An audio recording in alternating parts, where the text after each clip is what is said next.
চেকের মামলায় গ্রেপ্তার করে। মামলার নাম্বার হলো 23,423/2022। এই মামলার বাদী 16/7/2020 সালে ওনার বিরুদ্ধে একটা সিআর মামলা দায়ের করেন একই চেকের টাকার পরিমাণে, যে মামলাটা চলমান আছে। তারপর 2026 আর 2020-এ ওনার বিরুদ্ধে চেকের মামলা দায়ের করে।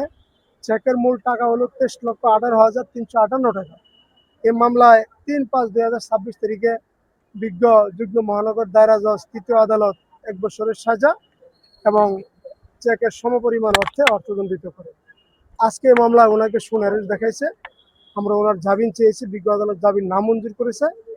আমরা ওই জামিনের নামঞ্জুরের আদেশের এগেইনস্টে উচ্চ আদালতে আপিল দায়ের করি। ওনার বিরুদ্ধে এখন পর্যন্ত নতুন করে গ্রেপ্তার দেখানো হয়েছে 5টি মামলা। এর মধ্যে একটা মামলা গত তারিখে বেল দিয়েছেন, আর 4টা মামলা এখনো বেল দেয় নাই। জামিনের জন্য আমরা উচ্চ আদালতে গিয়েছি।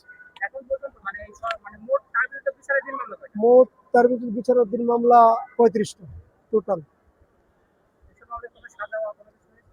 না, সাজা বলতে একটা মামলায় ওনাকে লাইফ সাজা দিয়েছিল, যেটা উনি পরবর্তীতে উচ্চ আদালত থেকে খালাস পেয়েছেন।